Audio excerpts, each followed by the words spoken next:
Chapter 041, First Action, Part 2. Trying is the only way to know. Lambert, a man of few words and swift action, did as Harlan instructed. He peeled back the mask of one of the masked figures.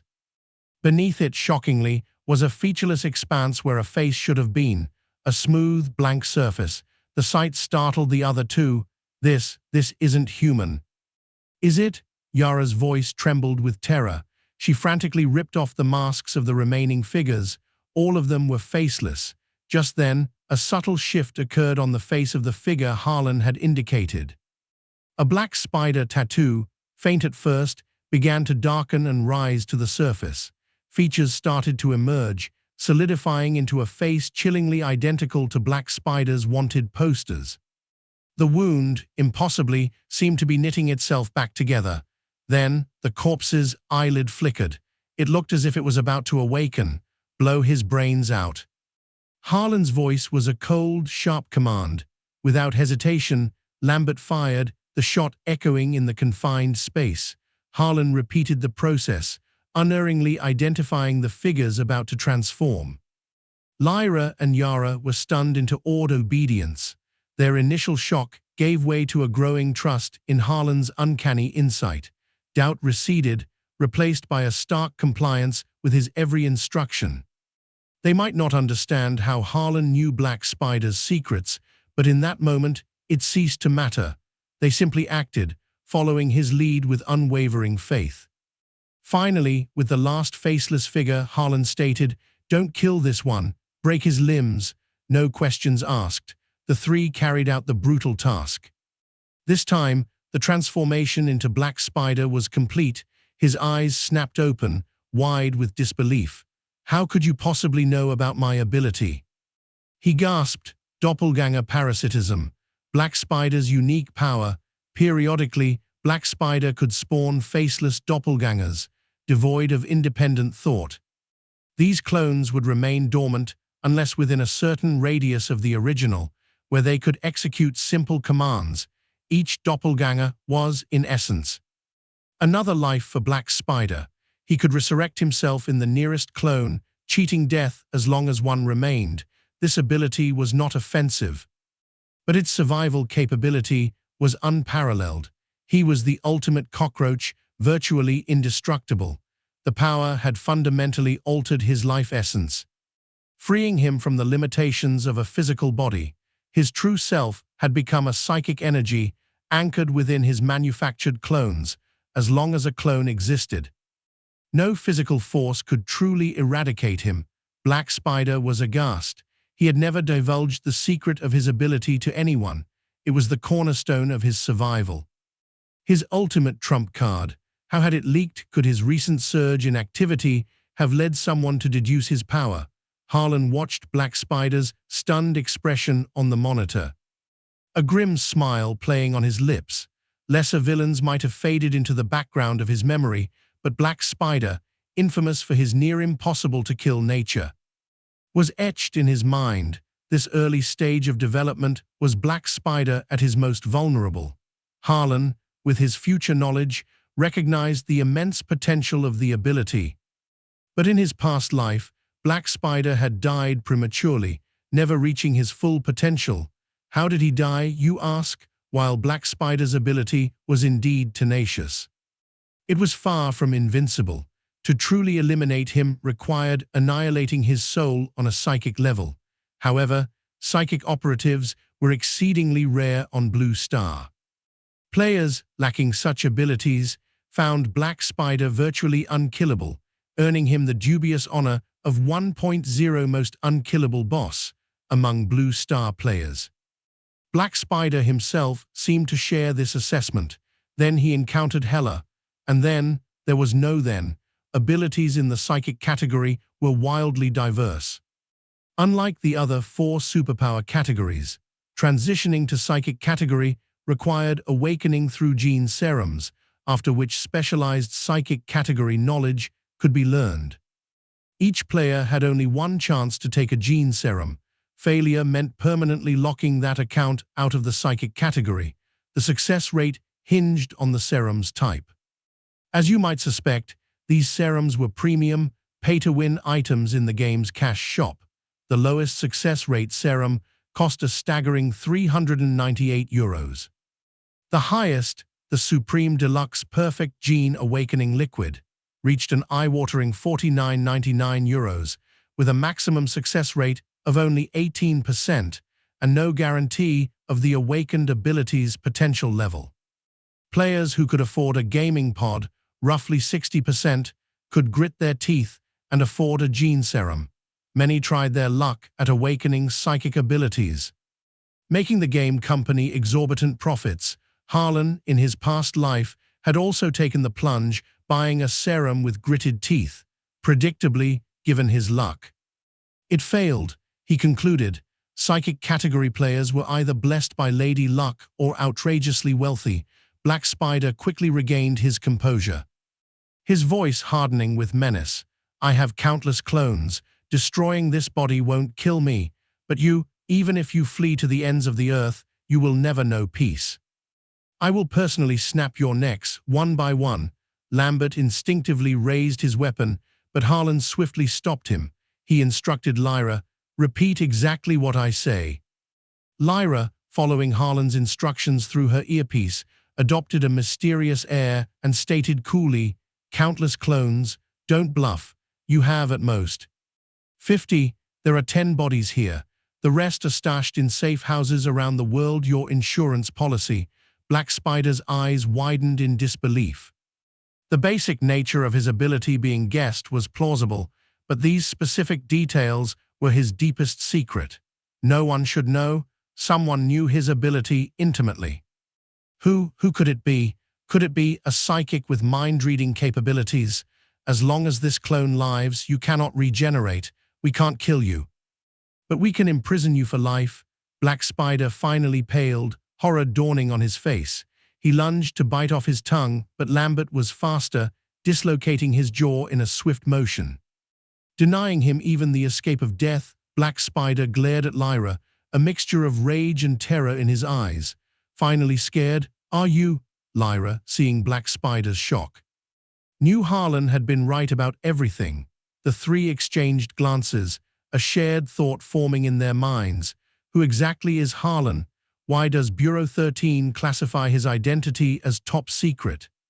How does he possess such classified intelligence? Reinforcements arrived swiftly, clad Black Spider in a restraint suit, and loaded him into a transport vehicle. Simultaneously, back at headquarters, Harlan received the mission completion notification. E-rank mission. Black Spider completed. Reward, 5,000 XP.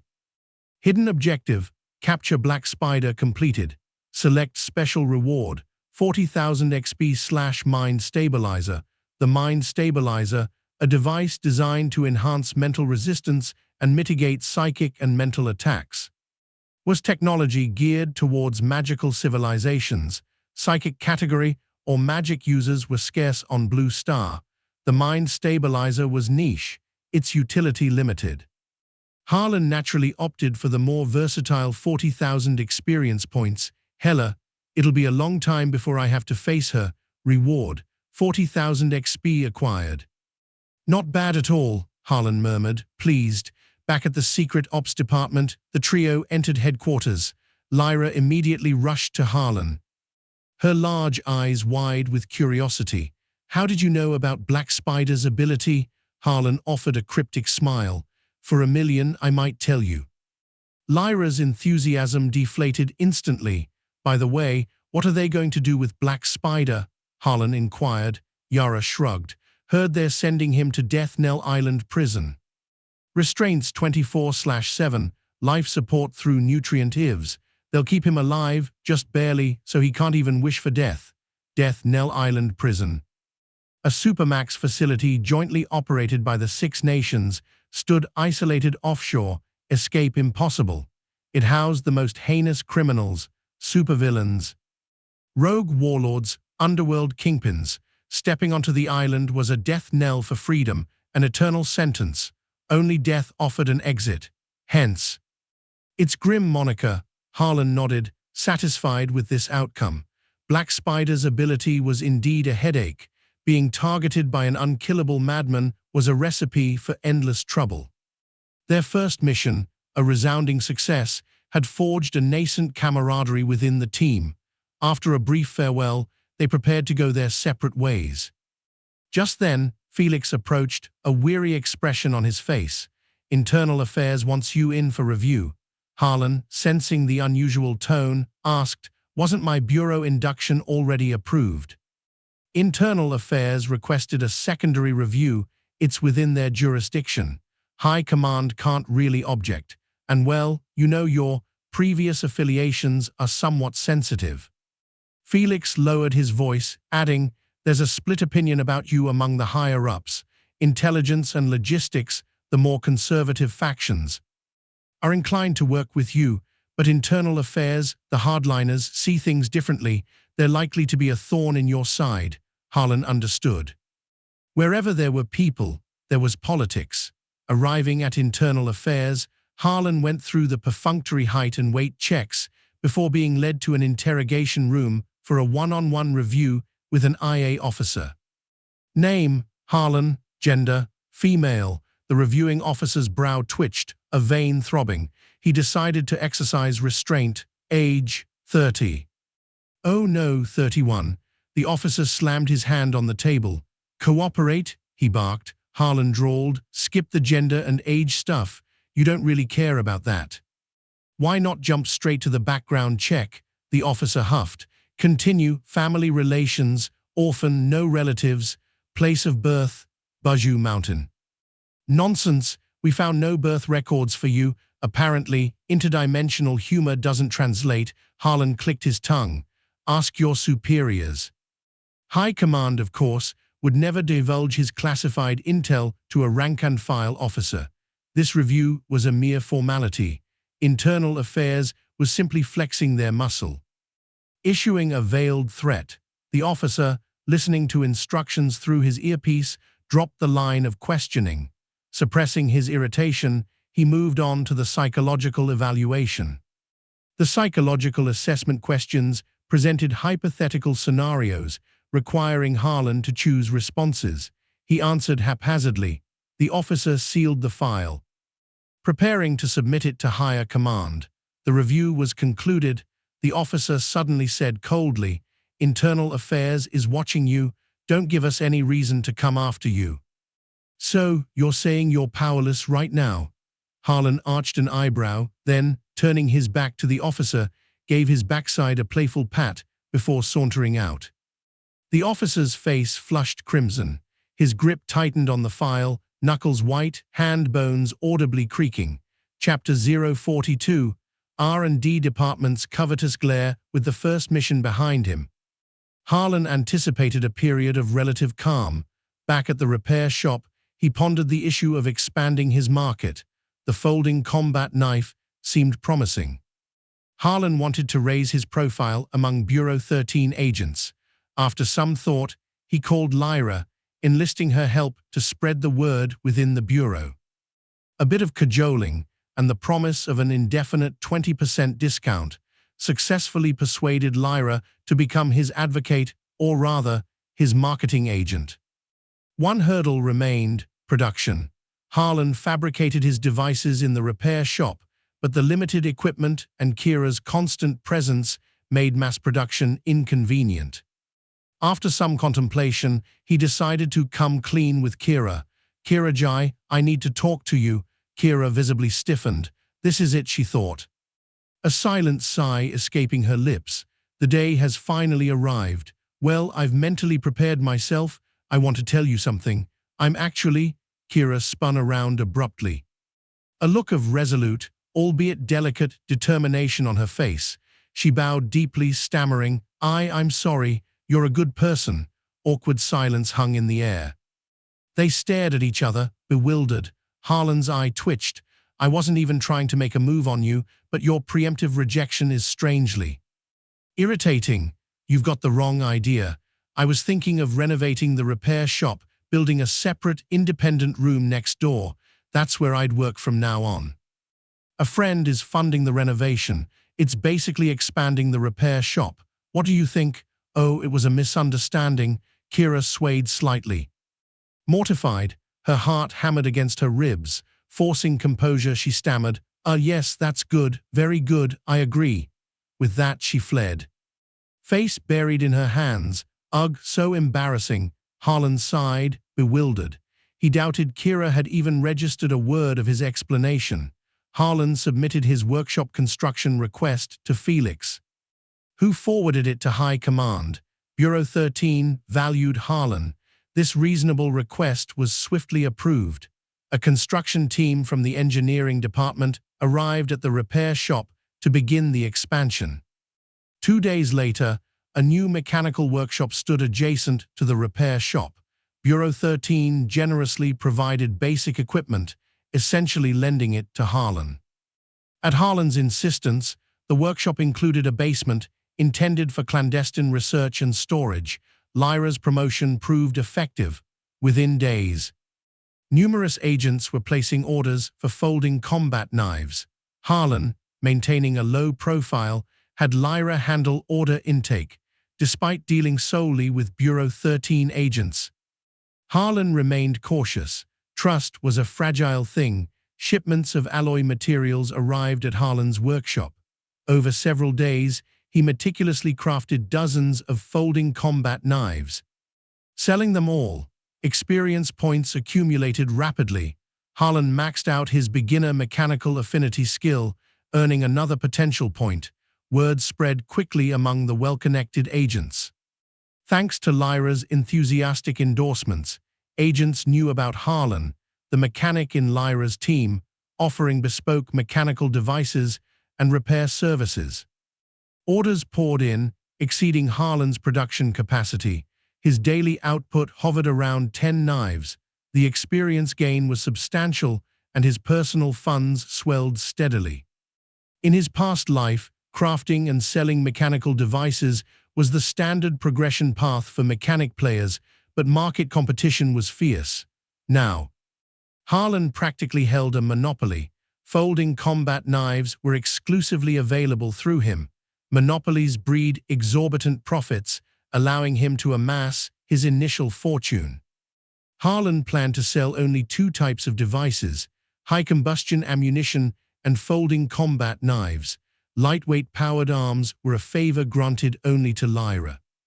While folding combat knives sold briskly, Harlan remained pragmatic. The initial surge in demand was likely fleeting. Most purchases were novelty buys, their utility niche. Furthermore, the folding knife's technology was rudimentary. Any competent mechanic could reverse engineer the blueprints with minimal effort. Even with secrecy protocols, knockoffs were inevitable. Harlan intended to capitalize on the folding knife market for quick cash. His long-term focus was on high-combustion ammunition. Affordable and effective, it was a consumable, capable of fostering a loyal customer base. High-combustion bullets possessed inherent security. The core was the volatile gas within the projectile.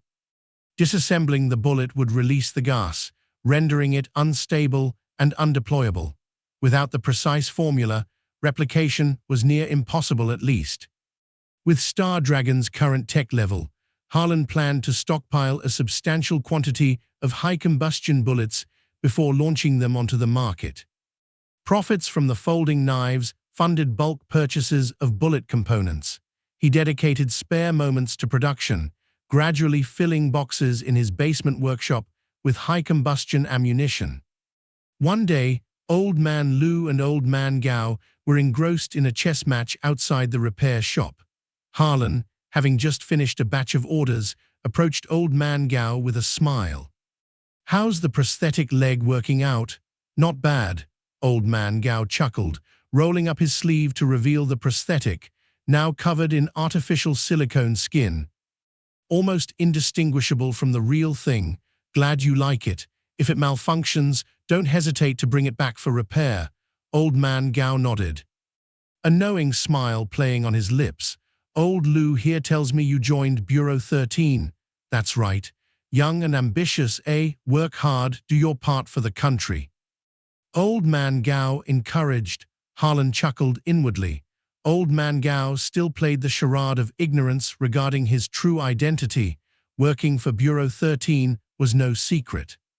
While ordinary Star Dragon citizens might not directly interact with the organization, they were aware of its existence and viewed it as a promising career path.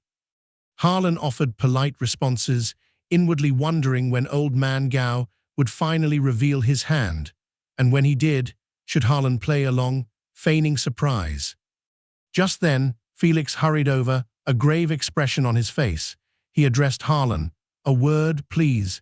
As Harlan's liaison, Felix commanded a small team, constantly monitoring the repair shop perimeter, guarding against suspicious individuals and the looming threat of the Sprout organization discovering Harlan. Old Man Gao recognized Felix. He watched, curious, as Felix approached Harlan. "Something's up." Harlan followed Felix aside. Felix wasted no time.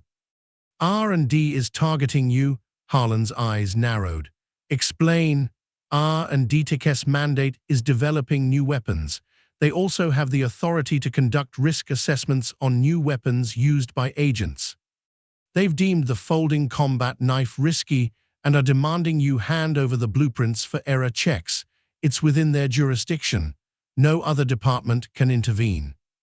"They're after my blueprints, risk assessment, a flimsy excuse," Harlan scoffed. "Error checks, indeed. Hand over the blueprints and by tomorrow." R&D would be mass-producing his knives, claiming his designs as their own achievement. Through Felix, Harlan had gleaned insights into Bureau 13 internal dynamics. The R&D department, like internal affairs, belonged to the hardliner faction, decidedly unfriendly to him. R&D was riddled with bureaucracy, devoid of recent inventions or equipment innovations. Their annual budget dwindled. Among agents, their prestige was even lower than logistics. They desperately needed a win to bolster their standing. The readily available folding knife blueprints were their target.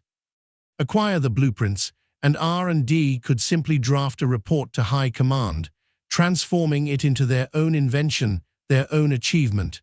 "What if I refuse?" Felix offered a wry smile. "You'll be blacklisted by R&D. It'll go on your record hindering promotions, but you're not a typical agent. The Bureau values the intel you possess." "It shouldn't be a major issue. R&D can't force you." "Good, I won't hand over the blueprints," Harlan stated flatly. Felix was unsurprised. In their brief interactions, he had gauged Harlan's personality, unyielding, resistant to both threats and entreaties. Old Man Gao made a call. Upon learning the situation, his face darkened. "Those parasitic bastards, incompetent fools." Old Man Gao valued Harlan highly.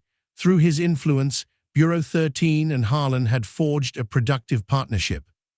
Yet, the R&D department, in their pursuit of personal gains, disregarded the bigger picture, preemptively acting to seize Harlan's blueprints, preying on his perceived weakness. It was blatant robbery, and more importantly, it risked alienating Harlan, jeopardizing all his careful efforts. Old Man Gao was incensed. The audacity. Chapter 043, Performance Plunder, Part 1, Outrageous. Lyra fumed. If Harlan's business went under, her 20% discount would vanish. Yara sighed. "It's a high-level decision. We don't have the authority to interfere." Lambert polished his throwing knives, remarking calmly, "Just take out the R&D director." Yara's eyes widened in alarm. "Uncle, you can't say things like that," Lyra pondered. "Well, it's not entirely impossible." Yara was practically weeping. "Seriously, guys, if you don't want to live, fine, but I still do." Harlan had only joined days ago, but after the Black Spider operation, Lyra, Yara, and Lambert considered Harlan a teammate. They felt compelled to act. "How about we ask Harlan what he wants to do?" Yara suggested. "His address is classified, don't know where he lives, and his phone's been off lately." Lyra grumbled, frustrated.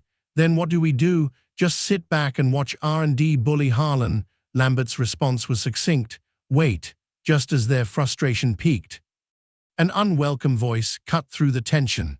"Oh, little Lynn, I heard your new teammate's in a bit of trouble. Tilda, a short-haired beauty, leaned against the conference room doorframe. Arms crossed, a gloating smirk playing on her lips. Her skin was porcelain white, her lips painted a deep wine red like a fading rose.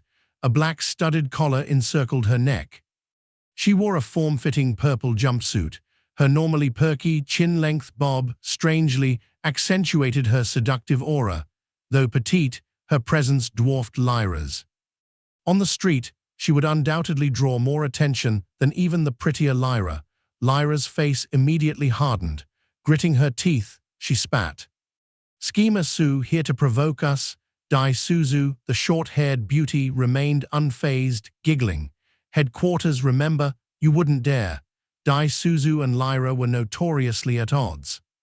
Their rivalry stretched back over a decade, to childhood. They were apprentices at the same martial arts dojo. Every assessment, every sparring match. Dai Suzu was first always. Lyra, in comparison, was mediocre. Dojo assessments invariably ended with her sprawled on the mat, a human backdrop to Dai Suzu's brilliance.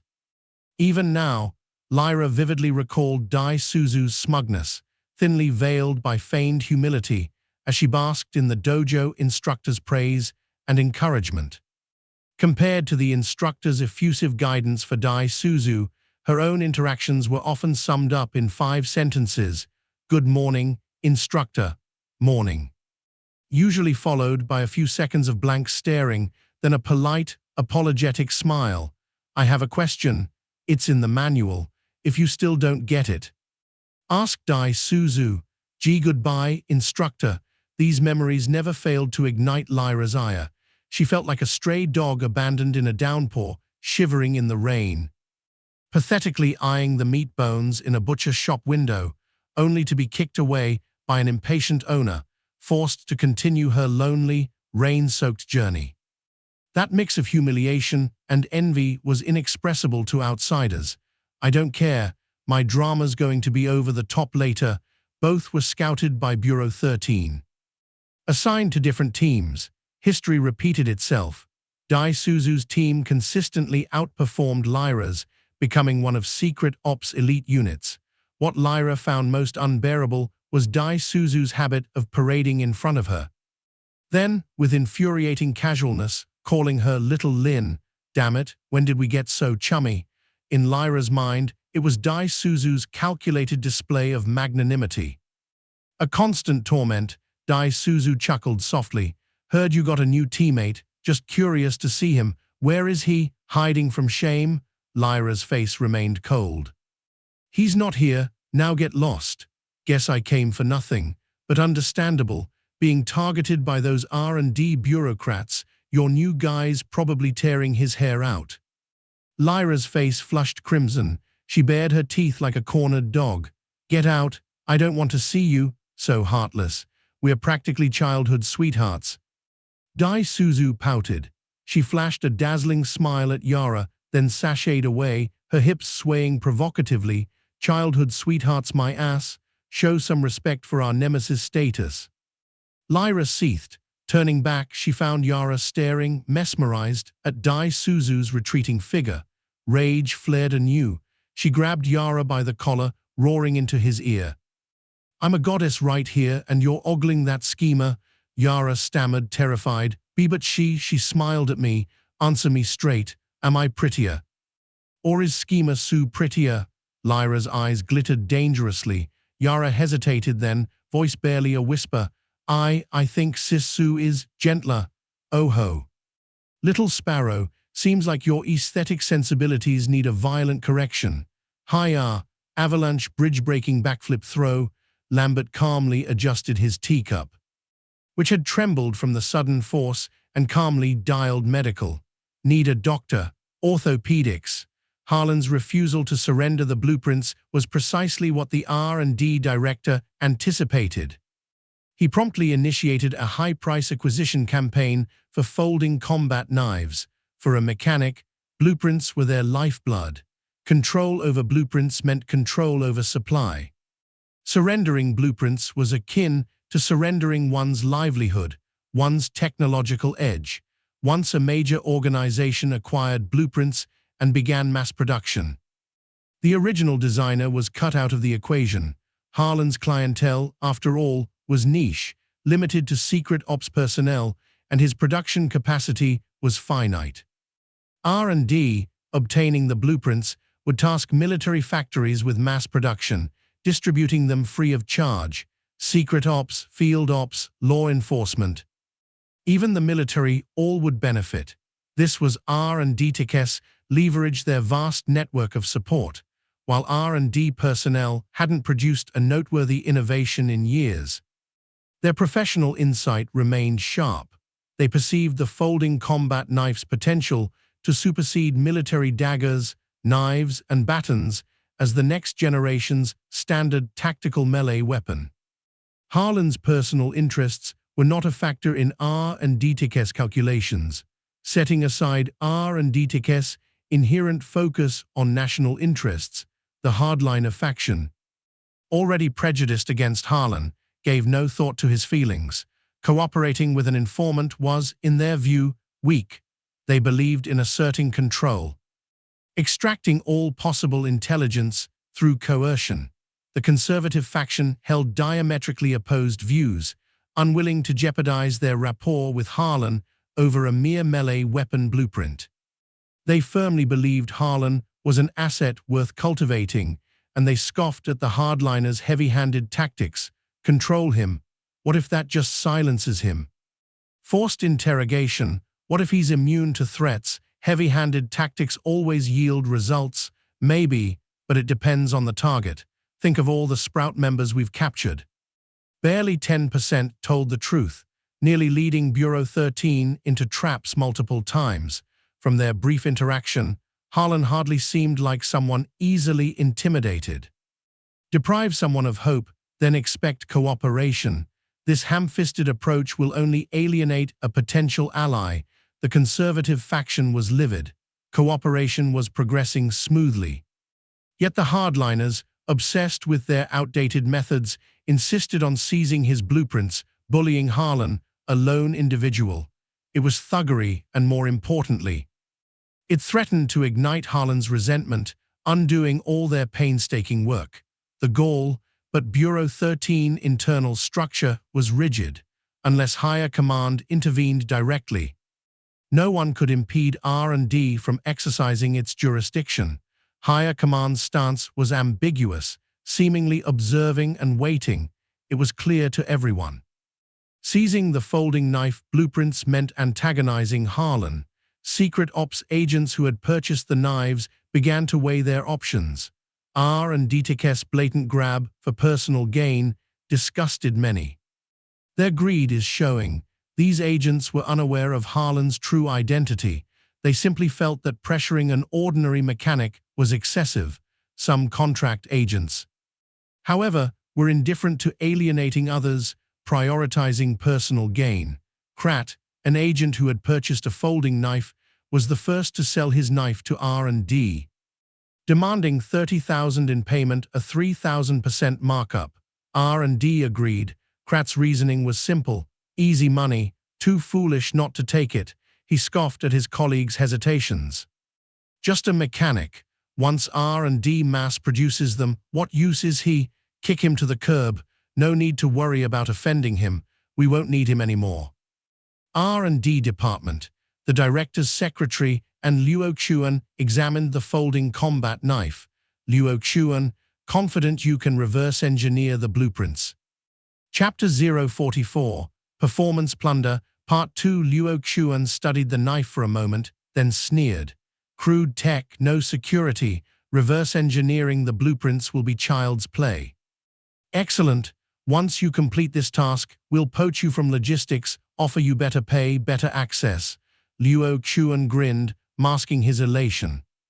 After the unfair treatment he'd endured, he'd increasingly felt logistics was a dead end.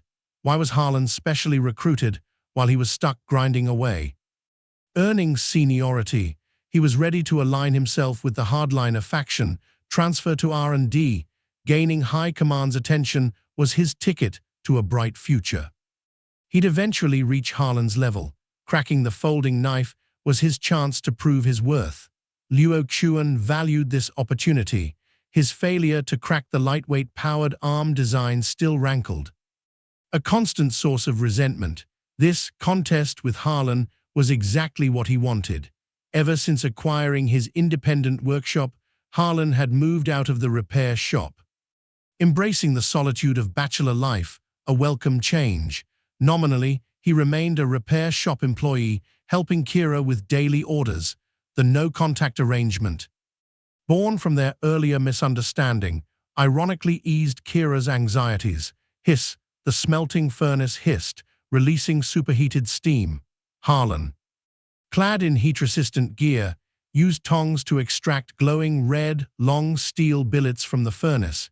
Given current resources, Harlan employed two blade-making methods.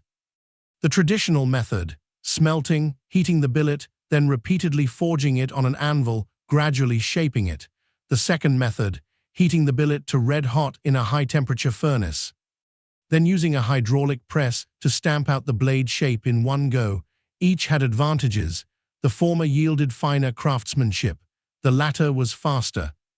Enabling mass production. The selling point of the folding knife was portability and concealability. Harlan wasn't aiming for master-crafted blades. He opted for the efficient hydraulic press method. The billets were Bureau 13 stock, high quality. Harlan sprayed them with chemical agents to remove oxidation, then reheated them before placing the red-hot billets onto the press.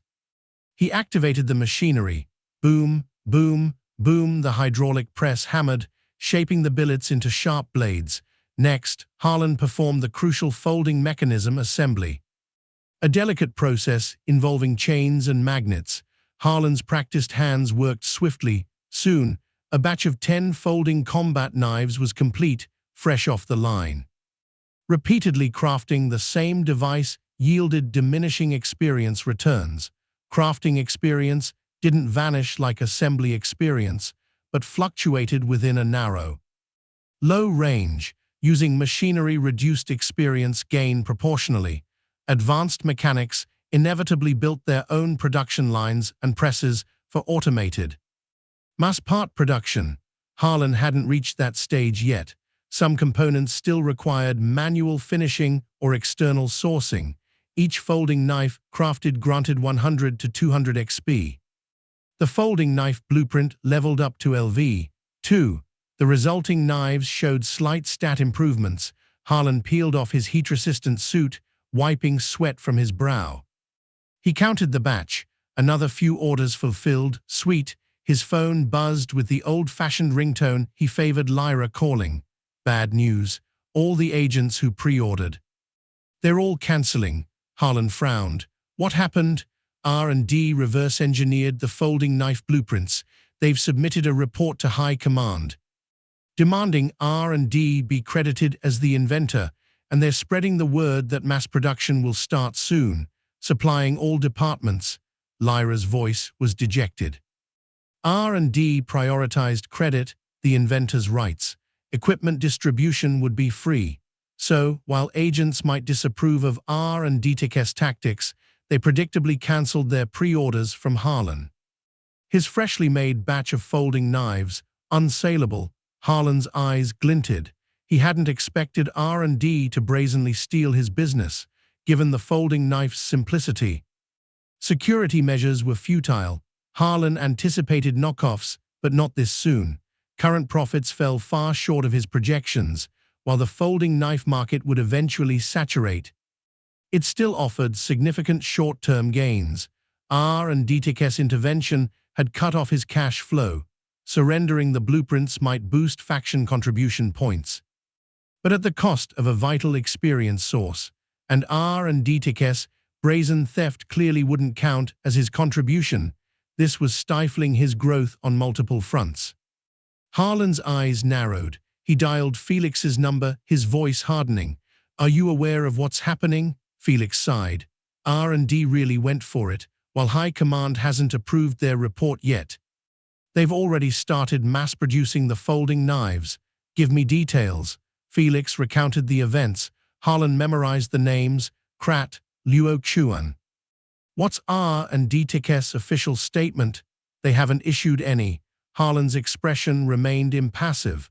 Hardliners, indeed. They hadn't even bothered to explain themselves to the blueprint's originator. The subtext was clear: suck it up. He wondered what Old Man Gao's conservative faction would do. This was R&D acting unilaterally. High Command couldn't be oblivious. Their delay in approving R&D's report likely indicated they were testing his reaction.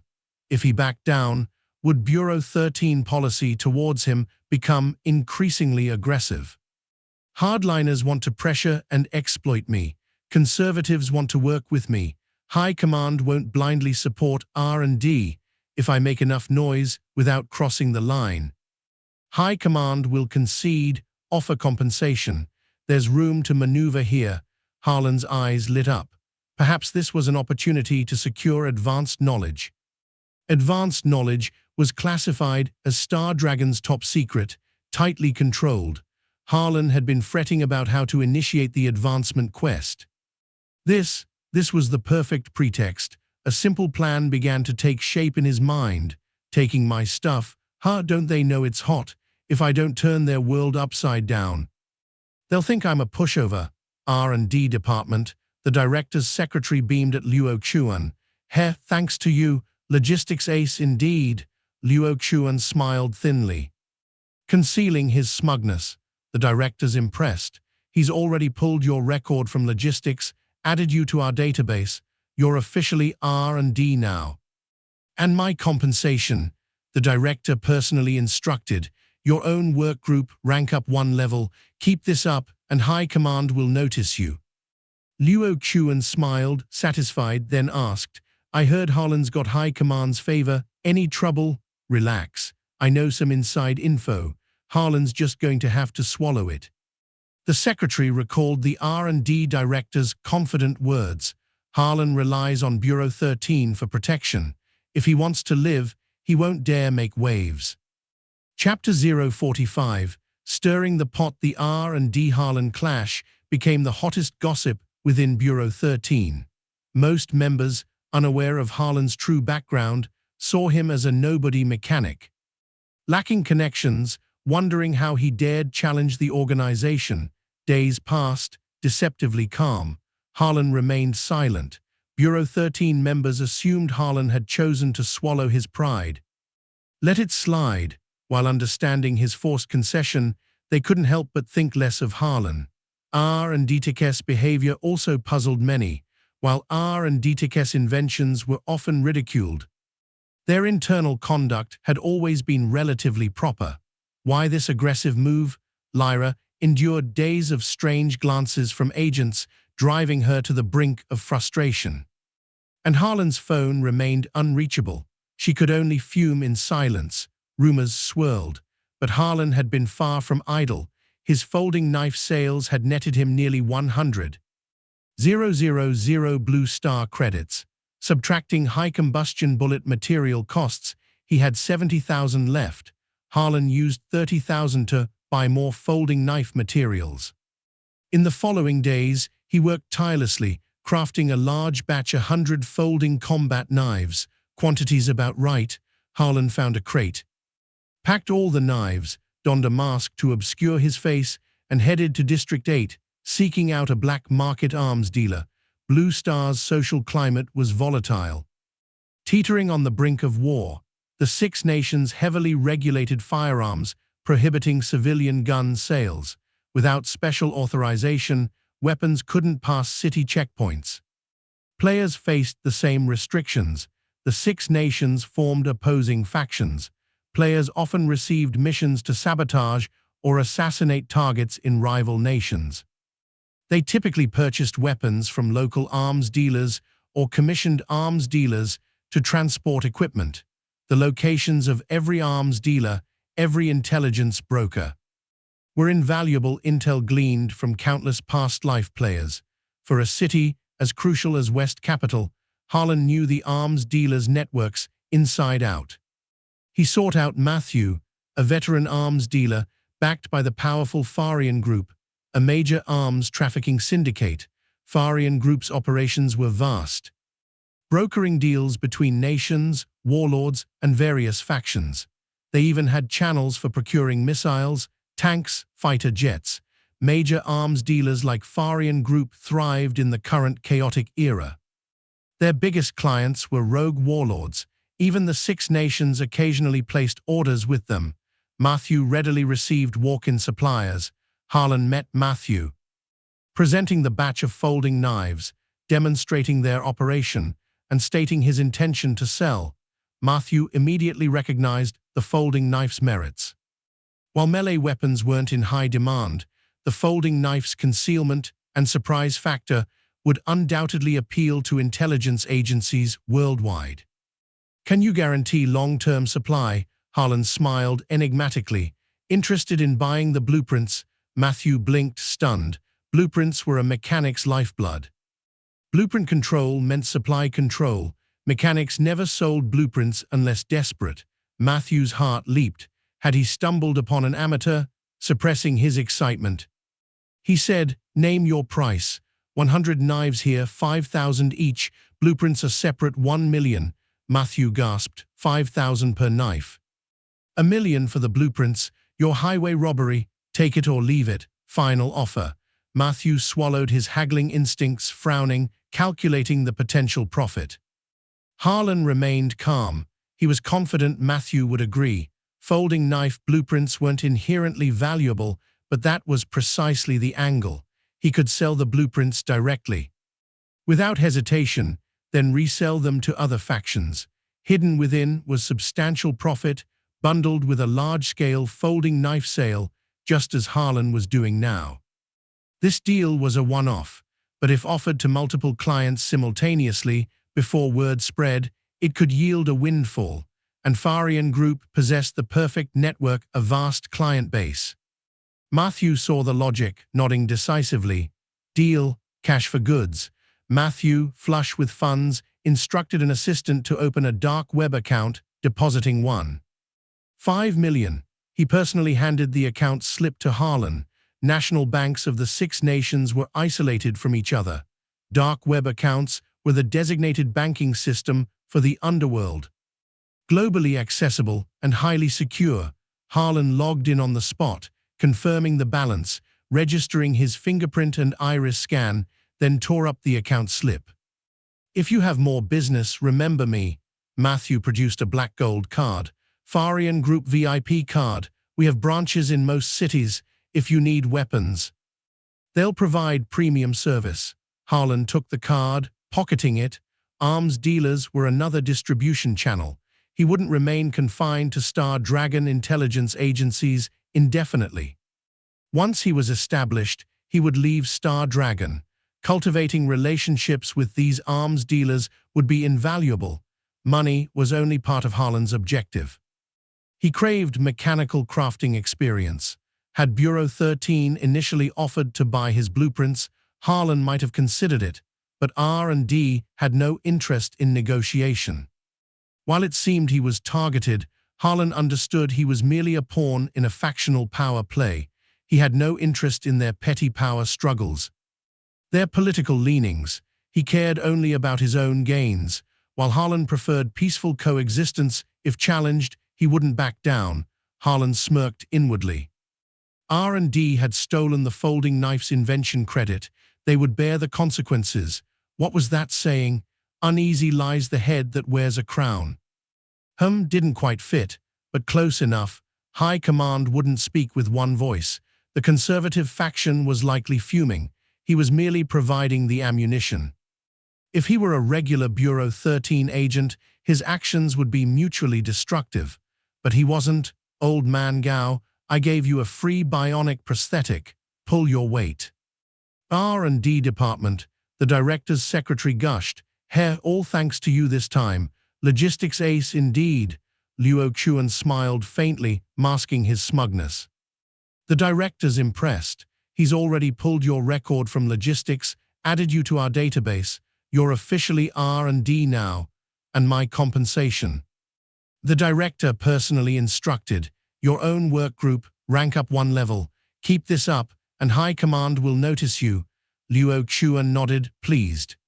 He then asked, I heard Harlan's favored by high command. Any trouble? Relax, the secretary chuckled. I know some inside scoop. Harlan will have to eat crow. The secretary remembered the R&D director's confident words. Harlan needs Bureau 13 for protection. If he wants to live, he won't dare make waves. Chapter 045, Making Waves. The R&D Harlan conflict became the hottest topic of conversation within Bureau 13. Most members, unaware of Harlan's true background, viewed him as just an ordinary mechanic with no backing, and wondered how he dared to challenge the organization. The following days were deceptively calm.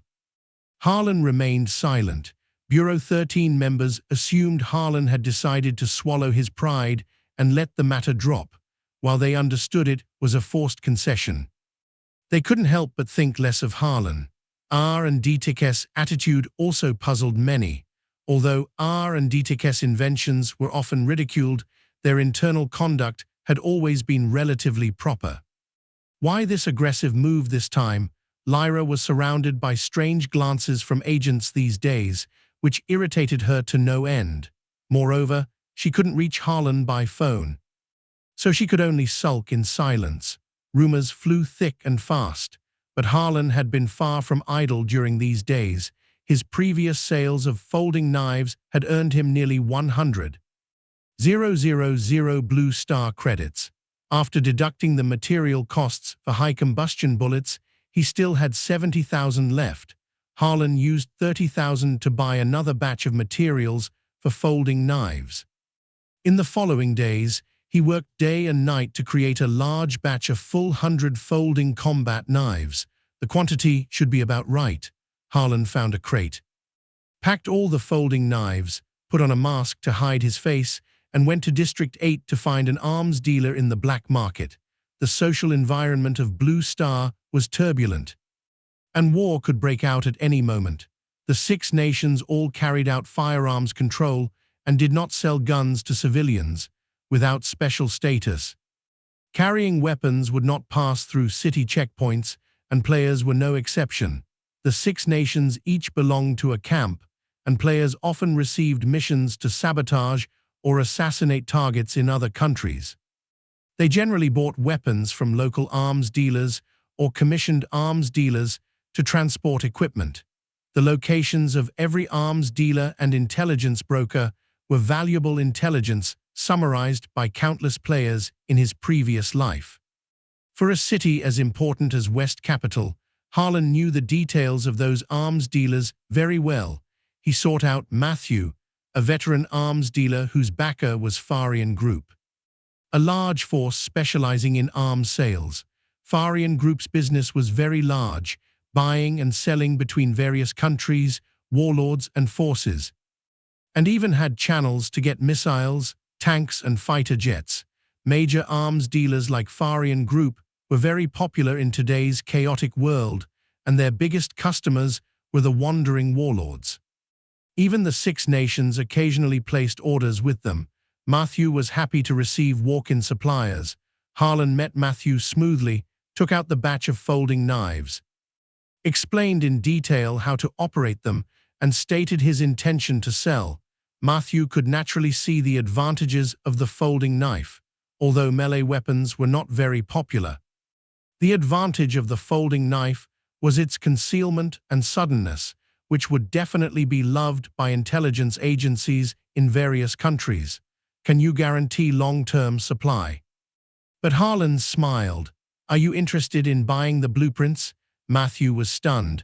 Blueprints were the livelihood of mechanics. Controlling blueprints was equivalent to controlling the source of goods. Unless it was absolutely necessary, no mechanic would ever sell blueprints. Matthew was overjoyed and thought he had met a newbie who didn't know the ropes. Suppressing his excitement, he said, "Name your price. There are 100 folding knives here, 5,000 each, and the blueprints are separately priced at 1 million. Matthew gasped. 5,000 for one knife, 1 million for the blueprints? Are you trying to rob me? One price, no bargaining. Matthew immediately swallowed the idea of bargaining and frowned to consider the benefits. Harlan was very calm. He was confident that Matthew would agree. The folding knife blueprints were not valuable, but this point could be operated on.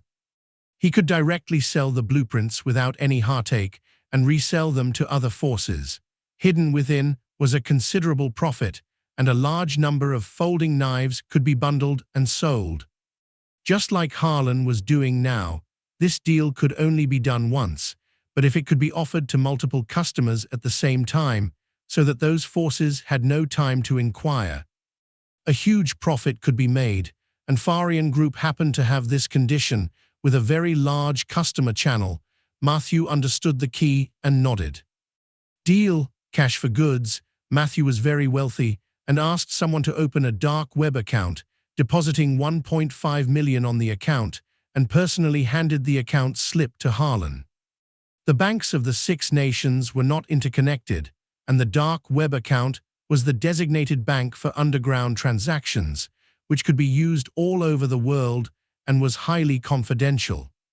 Harlan logged into the account on the spot to confirm, recorded his fingerprint and iris password, and then tore up the account slip. If there is more business in the future, remember to look for me. Matthew took out a black gold card. This is Farian Group's VIP card. We have strongholds in most cities. If you need weapons, they will provide you with the best service. Harlan took the card and put it away. Arms dealers were also a sales channel, and he would not always be limited to Star Dragon's intelligence agencies. When his wings were full, he would leave Star Dragon, and it would be helpful to build good relationships with these arms dealers. Money was only one aspect of what Harlan needed. He needed more experience in manufacturing machinery. If Bureau 13 had chosen to buy his blueprints at the beginning, Harlan might have considered agreeing. But R&D had no intention of discussing business with him. Although it seemed that he was being targeted, Harlan understood that he was just being used as a bridge for the 2 factions to compete remotely. He was not interested in those messy demands for benefits and political tendencies. He only cared about the benefits he got. Although Harlan wanted to make money peacefully, he would not back down if someone provoked him. Harlan smiled secretly, since the research department had seized the invention rights of the folding knife. It would have to bear the corresponding responsibility. What was that saying? Uneasy lies the head that wears a crown. Well, it didn't seem quite appropriate to use it here. But the meaning was similar anyway. The voices of the higher-ups would not be consistent, and perhaps the conservative faction was holding back their anger. He was just providing the ammunition. If he were an ordinary Bureau 13 agent, his current behavior would be a lose-lose situation, but he was not Old Man Gao. I gave you a bionic prosthetic leg for free. Step up to the plate, R&D department. The director's secretary said, "Heh, this time it's all thanks to you." As expected of logistics ace, Luo Xuan smiled faintly, concealing his complacency. The director is very impressed.